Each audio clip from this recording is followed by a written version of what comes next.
you ever had the feeling that you knew what someone was going to say just before he said it? Or have you ever walked into a strange room and had the sensation that you'd been there before? Well, if you have, you've taken a small step beyond. Now watch a giant step.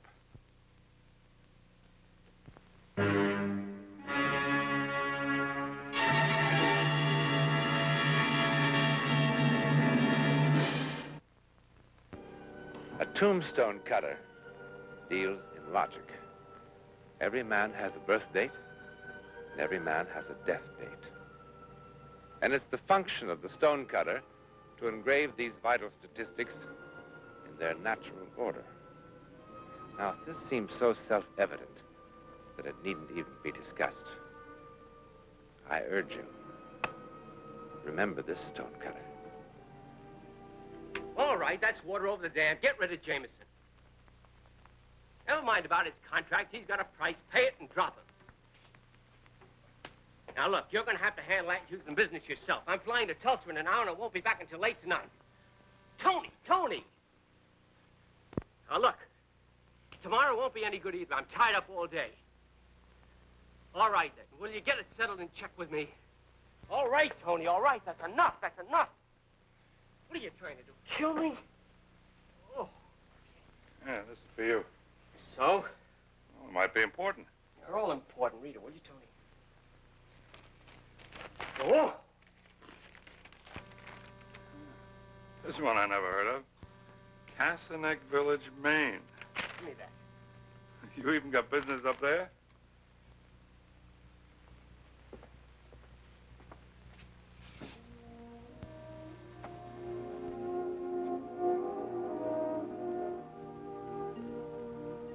Bad news? My father, he says he's dying. It's a shame. How long has he been sick? How would I know? When do I ever hear from him except once every 6 months he sends a card wanting to know when I'm coming back for a visit. When do I ever get time to visit anybody? He lives there, I live here. I send him checks, he sends them back. Now this. I'm dying. Come tomorrow. Maine's a long way. You gonna fly? Done.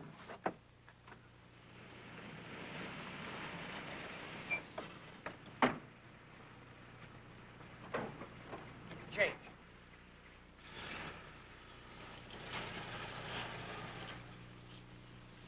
Dan, come over here, boy. Ain't in no condition to go to you.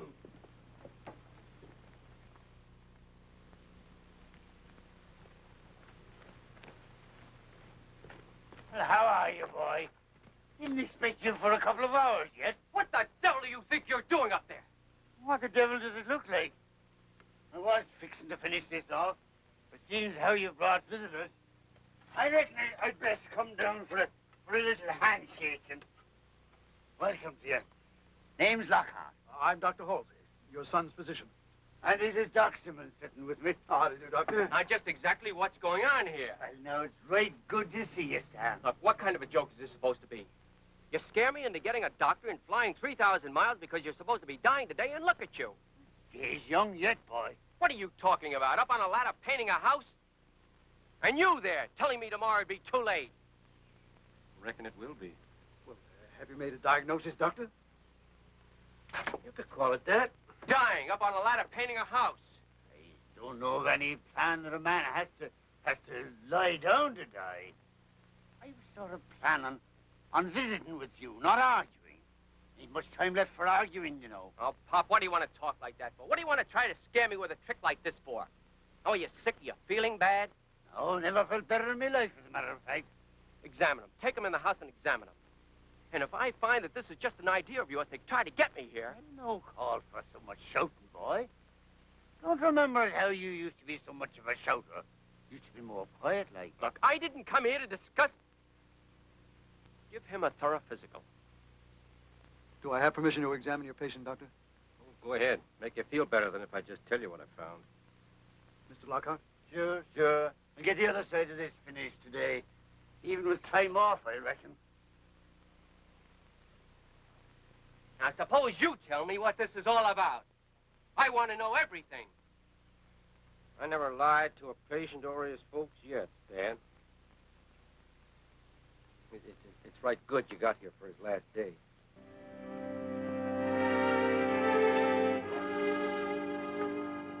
Well? Well, his heart's about as good as yours or mine. Blood pressure's probably lower than yours is at the moment. His muscle tone is extraordinary for a man of his years. Reflexes normal, kidneys... In other words, liver, there's nothing solid. wrong with him. Well, doctor, have I overlooked something that you found? Nothing there. All right, I've had enough. I suppose you tell me what makes you or him think that he's going to die today. No. Don't tell him, Doc. Show him. Maybe I ain't seen this son of mine for under 15 years, but I'll wager he ain't changed that much. Talking about something never proved nothing to Stan. He's got to be shown. Show me what, Pop? What are you talking about? Doc will show you, and then you'll know. And then maybe we can quit this arguing and have that little visit together. Go on, Doc. Take it there. There ain't much time left. But I've never seen anything as ridiculous wait in my a life. minute. Pop, come back. Will you come back Wait here? a minute. Like you said, there's no use arguing. We'll take a little walk, and I'll show you the reason he's going to die today.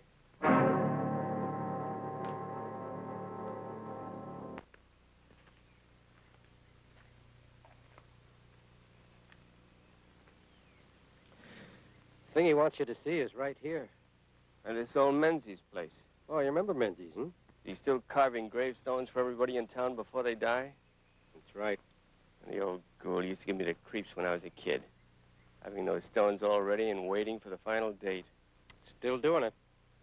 He carved a stone for your pa, Stan. Finished it, 5, 6 years ago. Over there. All right, so he carved a stone. Your pa's stone is different from the others, Stan. Come on, look.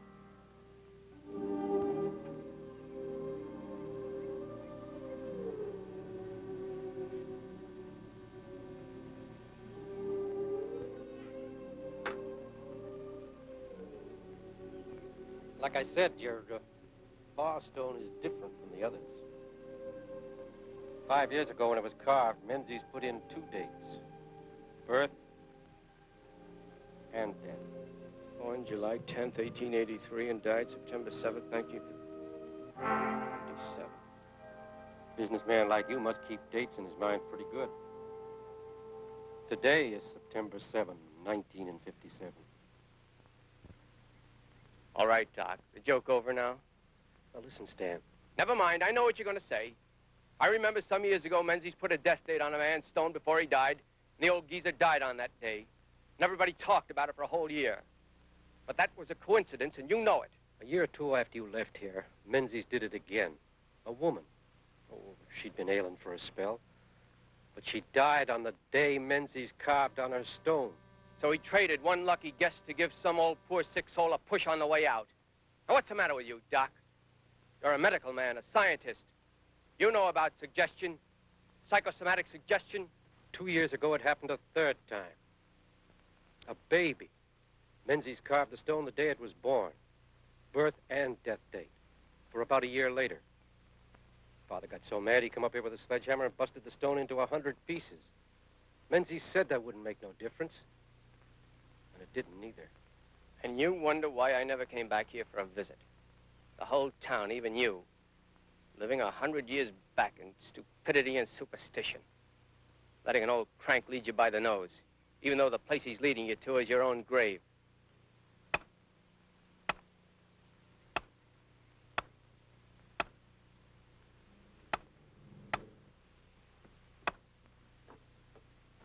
My name's Lockhart.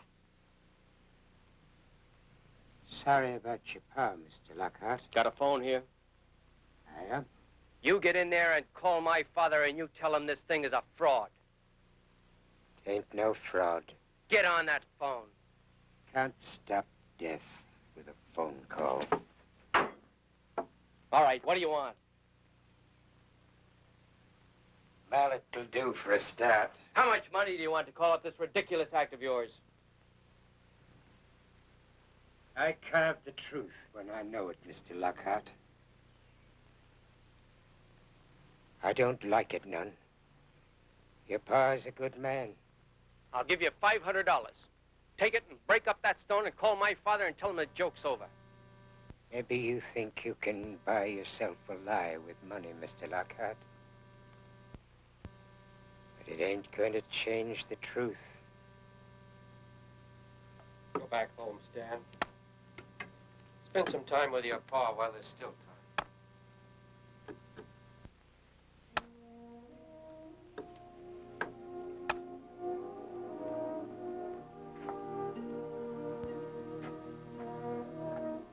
Mr. Lockhart. My father in there? Yeah, he came in about 10 minutes ago.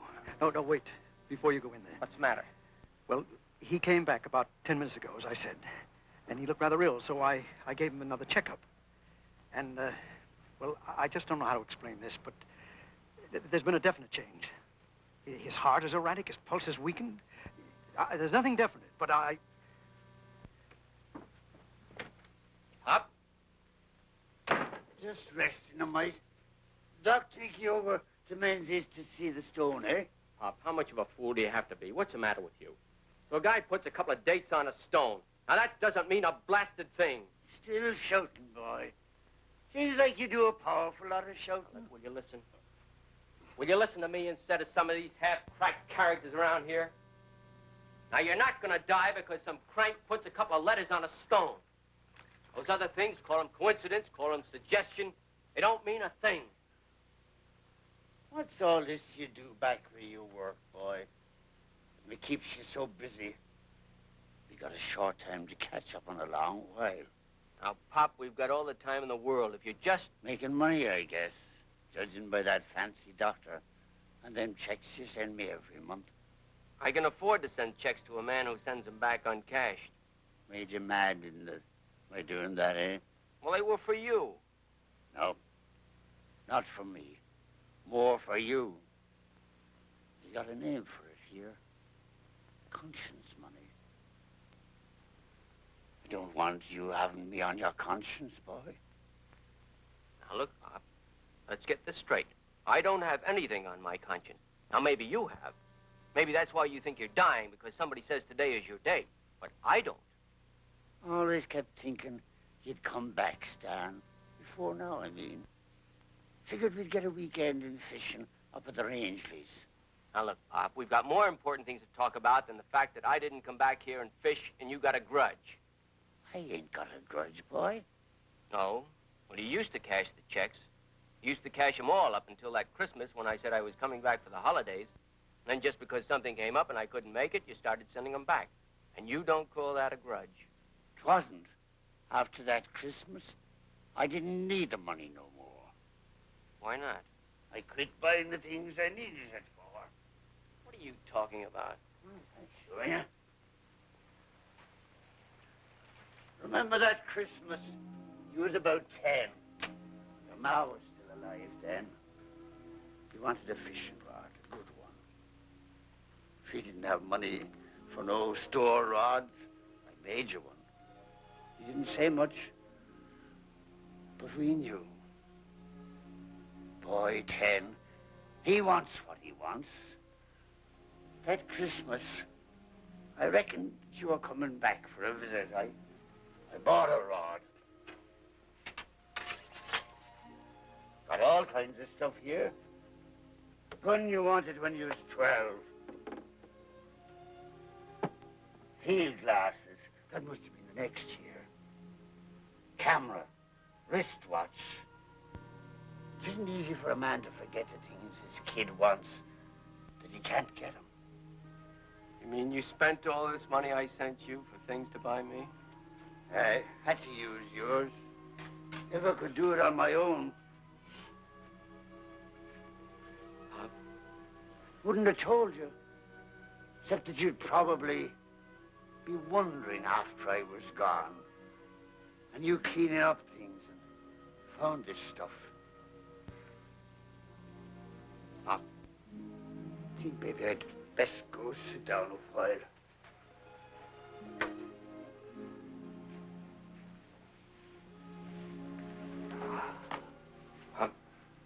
Yeah, boy? September too late to go fishing in the Rangeley's? Yeah, September's too late. And we'll do it this spring. Or maybe you can come west with me. Or if you can't do that, then I can come up here weekends and we'll go in the spring.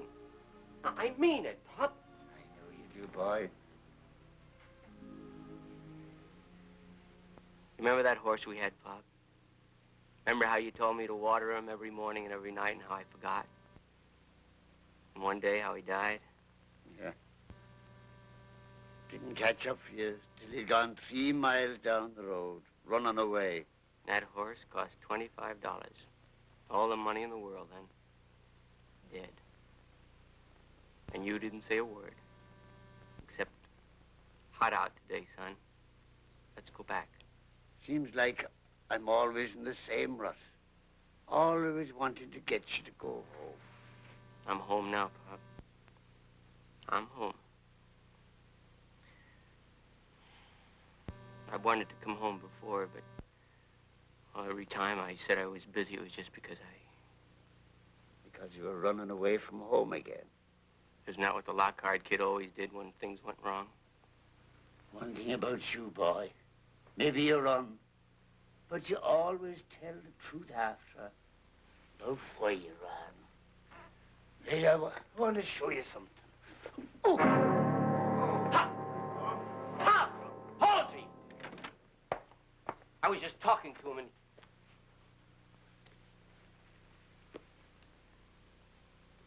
Cardiac seizure. But I can't understand it. His heart was in fine condition this morning. It still is. He's going to be all right. Just save him. I'll do what I can, Mr. Lockhart, but he's dying. That should ease the pain. I've given him some morphine and a stimulant.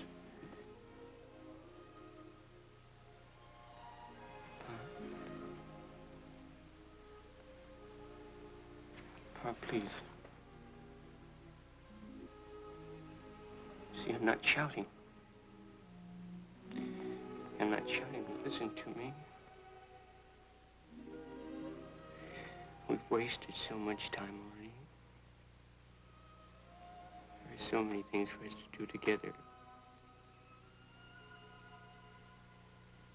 Pop. Please.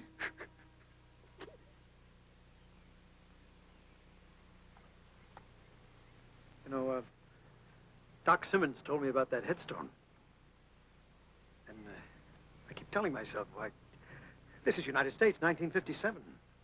It's not Haiti, not the jungle. We're here. It had nothing to do with a headstone. It was his heart. Yeah, I keep telling myself that, too. But his heart was okay this morning. He was in fine condition. Other people in good condition have been hit with a heart attack, too. Well, I know that. Tell me something now. Those 3 cases, they weren't substantiated, were they? Well, I mean, now if they were, if this man could really call these names, why, there'd been some publicity about it. The newspapers would have carried the story. I can see you don't know much about towns like this, Halsey. Even if Menzies did what they said and brought the dead back for an encore, nobody outside this town would ever know about it. They guard their town and their secrets as if it were pure gold. Why, then, you think those 3 cases were authentic?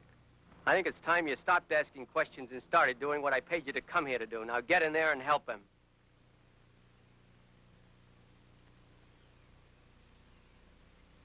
$500, $1,000, $2,000. Makes no difference what kind of money you talk about. Can't take it. Not right. You're a fine one to talk about what's right. You think it's right to kill a man? No blood on my hands, mister. What difference does it make you how you kill him? Your ideas or your hands? It's still murder. Look, please listen to me. What do you want? Well, if it's not money, what do you want? What I mostly want is not to be able to do this. I don't like it none. Your pa's a good man. I don't like doing what I do. Then why do you do it? Seems like I can't not. Names, dates, I carve them. When it tells me to put something extra, I gotta do it, that's all. Go on home to your pa, mister. You can't do him no good here. You murdering devil, you! Get out! Get out! What for? So you can go on with your killing? So you can write somebody else's death sentence? Huh? Get out! Please. Listen to me, please, please. My father's dying.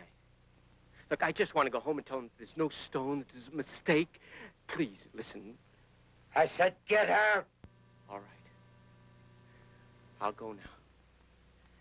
But I'll be back with someone to stop you. I'll be back. I'll be back. I'll be back. I'll be back. I can't do that, Stan. I know how you feel, but I can't do that. Why can't you? It's murder, isn't it? Why can't you do your job and close up Menzies' place and throw him in jail where he belongs? Why can't you do your job? My job is law, Stan, not persecution. You sit there and talk to me about persecution. Who's persecuting who? What about Menzies? Can't you understand, Sheriff, my father's dying? What does it take to get a town to do something about this? What does it take to stop a man like Menzies? Tell me what I can do. What anyone can do and stay inside the law, and I'll do it. I can't throw a man in jail for carving a date on a stone. If I could, it would do no good anyhow. What are you all, dead in this town? Is that why you don't care if a man killed because you're dead anyway? Standing there letting a thing like this happen? How can we stop it? You tell me that. The father of that baby that got burned, he felt like you did. He came in here like you now, shouting at me to lock up Menzies. But I couldn't. Then he went out to the stone yard and smashed his baby's tombstone to bits. It didn't change a thing. The people in this town don't like this any more than you do. But what are we supposed to do? I don't care what you do. Just do something. Stop him. Stop him? Stop him from what? That stone was carved 5 years ago. Carved and finished. You want me to beg, don't you? Just like everybody else in this hick town, you want to cut me down to size and make me beg, huh? All right, I'm begging. Just stop him, will you? Arrest him, run him out of town, do anything, please, but just stop him, will you? I've wasted a lot of time. My pup and I, we've got so many things to do together. We just have so many things to do together. Sheriff Allen speaking. Hiya, Doc. Came in a while ago. I'll tell him. Look, just get Menzies to come with me to Pop's, will you? Now, that's not breaking the law, is it? Huh? Just get him to say it was a mistake? Stan, that was Doc Simmons called. Sorry, Stan. Your pa's gone.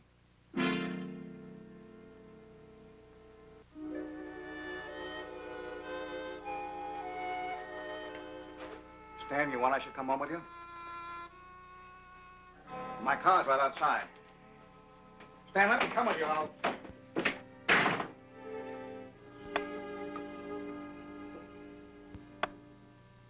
My father's dead. I figured.